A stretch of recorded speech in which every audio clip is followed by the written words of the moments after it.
네, 안녕하세요. 여러분들의 구독과 좋아요로 이 채널이 유지되고 있습니다. 네, 영상 속도는 1.5배를 추천드리고요. 항상 구독자님, 멤버십 회원님들에게 감사하다고 말씀을 드리면서 영상 앞서서 항상 이 국민청원 모든 코인 유튜버 그리고 관계자 그리고 미디어 그리고 여러분들이 알고 있는 뭐 가족, 친척, 지인 계정을 모두 다 동원을 해서 우리의 이런 문제점 그리고 나중에 잠재적 피해 부분을 사전에 방지하고자 이번 국민청원을 진행하는 부분이기 때문에 참고하시길 바라겠고, 현재 제가 녹화 찍고 있는 시점에서는 8%를 보여주고 있습니다. 여러분들의 힘이 정말 많이 필요하다고 저는 말씀을 드리고 싶고요. 오늘 내용 또 그분이 돌아왔다라는 내용을 한번 준비를 해봤는데요. 자, 그분께서 이번에 전환사채를 이제 준비를 하고 있는 실정입니다. 규모도 대략 한 6천억 원 정도를 준비를 해서 비트코인 추가 매입에 따른 준비를 한다고 되어져 있는데요. 이런 이야기가 왜 나왔을까요? 현재 비트코인이 생각보다 주춤하고 횡보 구간을 보여주다 보니까 마이크로 스트래티지도 여전히 힘을 못 쓰고 있는 실정을 보여주고 있기 때문입니다. 그렇다 보니까 여기서 추가적으로 하락이 나오게 되면 아무래도 또 블랙록이 최근에 이제 MSTR 즉 마이크로 스트래티지 추가 지분이 또 좀 더 불려주었던 이유는 야, 우리가 운영사에서 현재 ETF의 순유입을 끄집어낼 수 있을 정도는 요 정도밖에 안 되니 네가 좀 가서 행동주의적으로 좀 보여주어라 라는 차원으로 저는 그렇게 보여주기도 했었는데요. 이건 이제 사람마다 뭐 보는 시점과 또 생각하는 관점이 좀 차이는 있을 수는 있지만 저는 이렇게 좀 해석이 되었습니다. 그래서 아무래도 마이크로 스트래티지가 만약에 매수를 만약에 추가적으로 진행을 한다라고 하더라도 6천억 원 정도면 아마 평단 부분도 어느 정도 신경을 쓰고 그다음에 무지성 매매를 과거에도 해왔기 때문에 뭐 그 전에 청산 물량 비중까지는 오진 않을 것 같습니다. 그래서 적정한 또 조정 구간 때 아무래도 추가적으로 매입을 해줬다고 하면 이 이상 또 내려가기에는 상당히 어렵겠죠. 그 다음으로 또 볼만한 부분은 이제 ETF 유입량에 따른 약간의 동향이 조금씩 이제 주춤거리고 있다라는 것인데요. 이번에 이제 6월 초때까지도 많은 물량이 들어왔지만 최근에 이제 FBC BTC에서 이제 좀 많이 들어왔습니다. 근데 최근에 이제 뭐 비토나 그다음에 나머지 이제 GBTC나 조금씩 이제 물량이 좀 나와주고 있는데 그렇게 뭐 거스릴 정도는 아니다라고 저는 좀 표현하고 싶습니다. 한동안 이제 피델리티 쪽에 있는 비트코인 ETF가 어느 정도 좀 회복세를 보여줬다는 게 그나마 긍정적이다라고 저는 좀 보고 있는 실정이고요. 그리고 이렇게 이제 시장이 별로 좋지 않았을 때에 따른 분위기는 두 갈래 형태로 좀 볼 수가 있을 것 같습니다. 어떻게 볼 수가 있냐면 왜 내 것만 안 가냐 라고 이야기를 할 수가 있어요. 왜냐면 저번에도 뭐 코인리스에서 설문조사를 했었을 때도 알트코인 비중이 워낙 높다 보니까 왜 내 것만 안 가냐 뭐 이런 이야기가 나올 것 같은데, 내게 가려면 저번에도 이야기를 했지만 내게 가려면 나머지에 있는 비트코인이 좀 더 성장을 해 주어야지만 갈 수 있다라는 걸 말씀을 드리고 싶습니다. 무슨 말이냐? 자, 지금에 있는 패턴은 나스닥 지수가 이게 이제 기타 알트코인 도미넌스 지수인데요.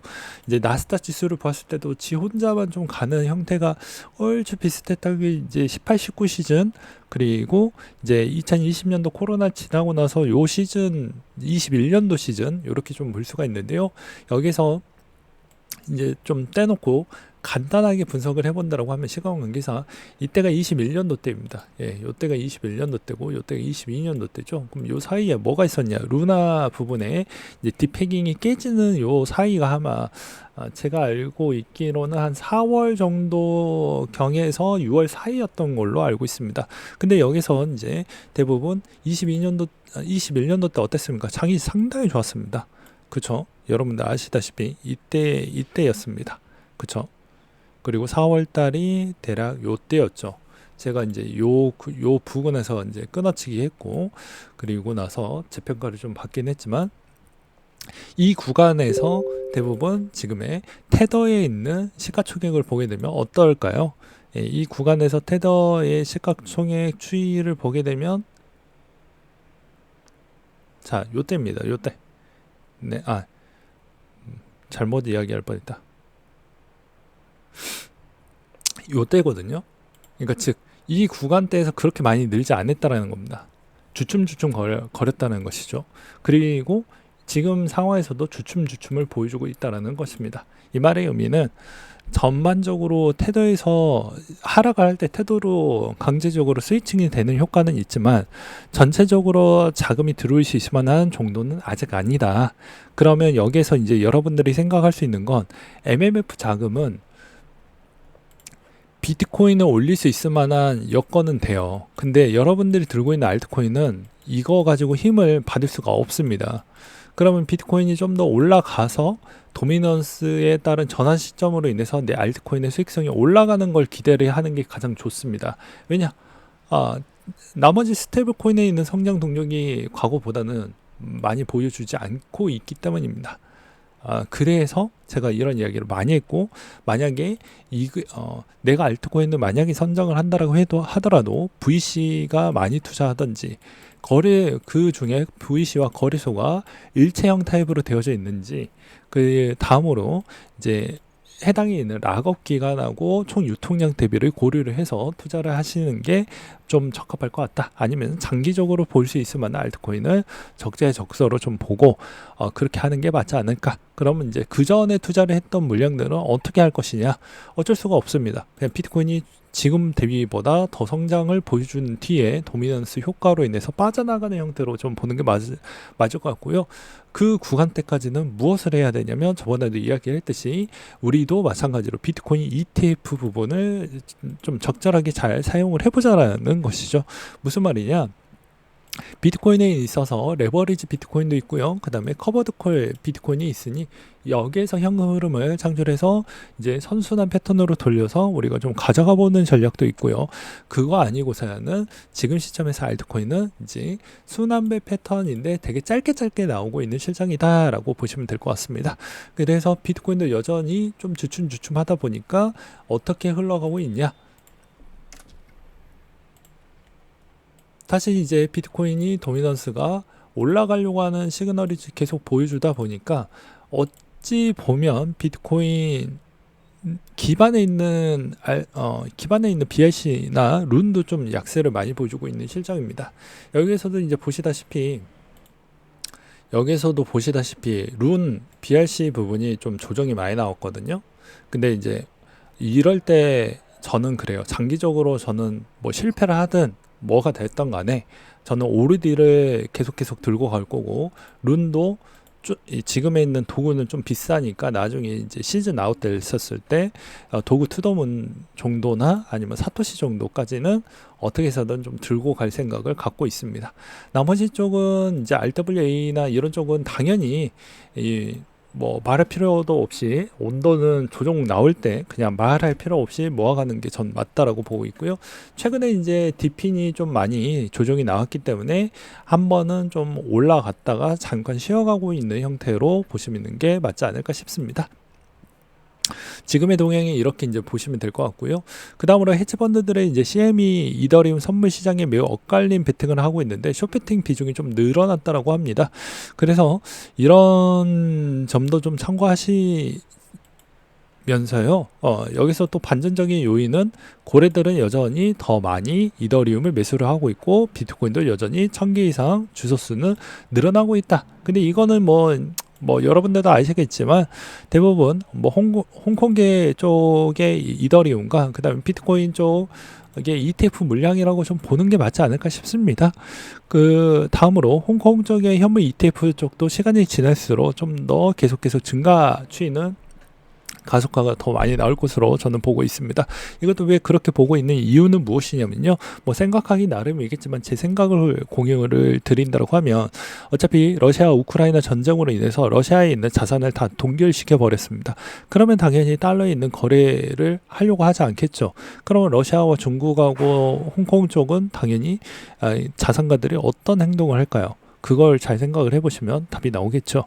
그럼 코인 아니면 당연히 다른 형태로 가져가려고 할 것입니다. 그래서 금 가격이 이번에 역대 최대치까지 올라갔던 이유도 물론 이제 인플레 효과도 있겠지만, 그리고 이제 금은 다양한 용도로 산업계 재편에서도 또 많이 쓰이기 때문에 그게 또 맞물렸기 때문에 또 이번에 좀 많이 올라갔던 측면도 있지만, 중앙은행 쪽에서 많이 매입을 해주었던 게 가장 큰 효과라고 보고 있는 전문가들에 따른 의견은 이렇게 좀 보고 있더라고요.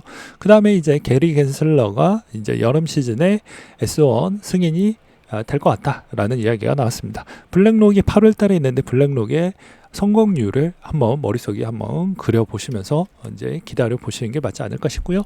그 다음에 이제 국내 소식으로 또 본다라고 하면 코인 상장 때 수억 수수료를 받기도 거래 상장 매매 업무 쪼갠다. 이거 그냥 하는 게 아니라고 이야기를 많이 했죠. 그리고 대부분 이런 이야기가 나왔다는 건 제가 뭐라고 했습니까? 7월 달에 이제 가상자산 이용자 보호 관련 법률안이 이제 다음 달에 시행령이 되기 때문입니다. 그래서 그런 여파라고 보시는 게 맞을 것 같고요. 그 다음에 이제 비트코인 주요 저항 수준이 넘지 못하면 대규모 조정을 좀 받을 수도 있다라는 내용도 나와주고 있는데요.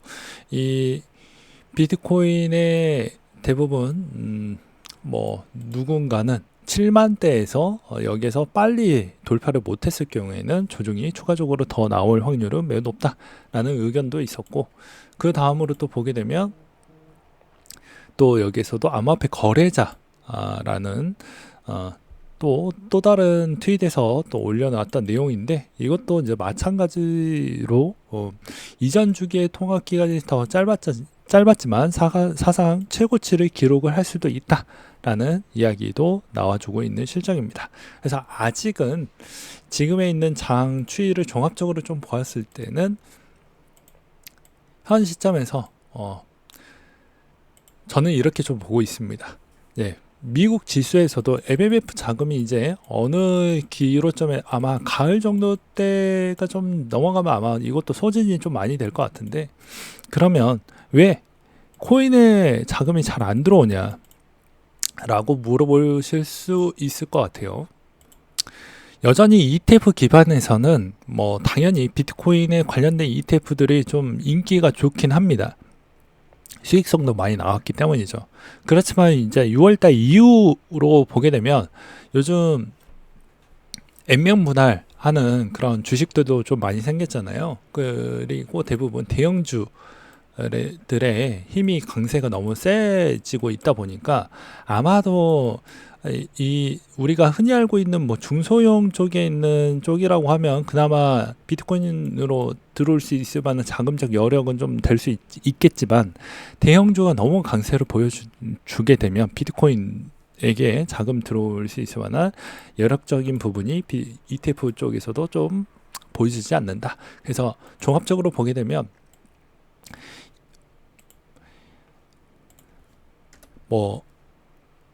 나스닥 같은 경우에도 나스닥에 너무 많은 상승이 나오게 되면 비트코인의 ETF에 유입되는 유입량도 좀 조조할 수밖에 없다라고 저는 요즘 보고 있는 실정입니다. 그 다음에 이제 도미넌스도 마찬가지로 21년도 때 추이로 보게 되면 이때 좀 많은 자금이 빠져나갔는데도 아까 이야기했듯이 테더에 들어왔던 총 유입량이 크게 시가총액이 늘어나지 못했다라는 건 중간중간마다 돈을 너무 많이 뺐다라는 것입니다. 이 점을 다 종합적으로 보시면서 아무래도 이번에도 나홀로 간다라는 건 그만큼 비트코인보다 더 추가적으로 단기간에 수익성을 더 빨리 뽑아낼 수 있을 만한 미국 지수의 개별 종목들이 워낙 강세였다라고 저는 보고 있는 실정입니다. 네, 이상으로 마치도록 할게요.